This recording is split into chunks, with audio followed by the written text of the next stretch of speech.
गिन्नी जी, मैं चाहता हूं कि क्योंकि आप रिटायर होने के बाद ड्रोन्स के बारे में भी अच्छी खासी नॉलेज रखती हैं, तो जरा मुझे बताइए सबसे पहले, हिंदुस्तान ने जो ये पाकिस्तान में घुसकर अटैक्स किए हैं कल रात और उनके कई एयर डिफेंस सिस्टम को भी तबाह किया है, ये कौन सा ड्रोन है, कैसे काम करता है और ये पाकिस्तान पकड़ क्यों नहीं पाया? Well, thank you, Manav. Thank you for having me here. जय Hind everyone.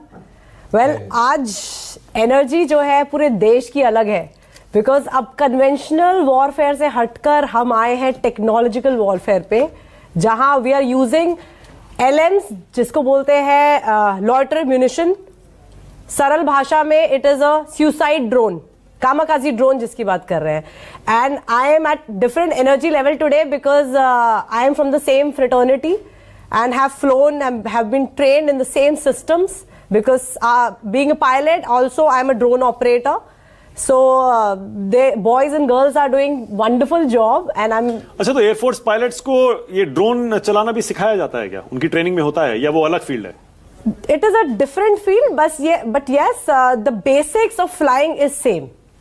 So after you become a pilot, उसके बाद अगर आप ड्रोन उड़ाएंगे तो उसमें आपको अपनी क्लियरेंसेस करनी होती है, उसमें you get train to that particular system, क्योंकि इंडिया के पास एक ही नहीं, there are many systems, you know. So जिस भी आप ड्रोन में आप सक्षम हैं, जिसमें भी आप ट्रेन होते हैं, then you will fly that drone. तो ये जो सुसाइड ड्रोन इसको कहते हैं ना, ये इजरायली ड्रोन है, जरा इसके बारे में बताइए। ये काफी पुराना है मेरे ख्याल से, या नया टेक्नोलॉजी है? Well yes, technology, bottom line is this कि काम कर रहा है जो भी है, हमारा जो टारगेट्स है वो डिस्ट्रॉय हो रहे हैं। Yes, the system is little old but yes working very nice and I am sure we have other systems as well which I wouldn't be able to tell maybe. ठीक है, नहीं अब तो देखिए हेरप drone की बात तो सामने आ गई है। सब कुछ everything is available, you are showing everything is available on Google also. Suicide drone, Harop drone ये कहा जाता है, इजरायली है। इसका साइज क्या होता है? It's an Israeli drone, it is approximately 2.8 metre is the wingspan, you can say 3 metre के करीब होता है। छोटा सा ये ड्रोन है, that is why it is called suicide drone with a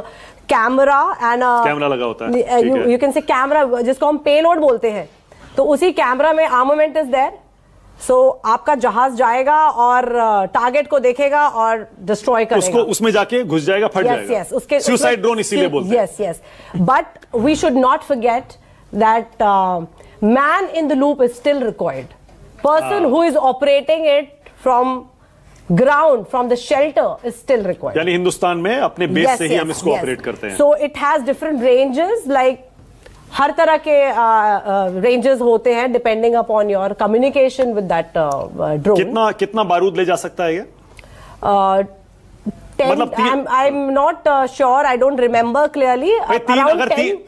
10 kilo के आसपास। अगर 3 मीटर का उसका विंग स्पैन है, हाँ, तो ज्यादा फिर उतना होगा भी नहीं। 10 किलो काफी होता है क्या? किसी एक, जैसे इंडिया का स्टेटमेंट ये कह रहा है कि हमने उनके एयर डिफेंस सिस्टम्स बहुत सारे तबाह कर दिए, 10 किलो काफी होता है एक बॉम्ब, एक एयर डिफेंस सिस्टम को निष्क्रिय करने के लिए? प्रूफ है, you guys are only showing the videos where the SAM systems are destroyed and yes, it has been done. So it is floating on your videos, on your groups and everything. So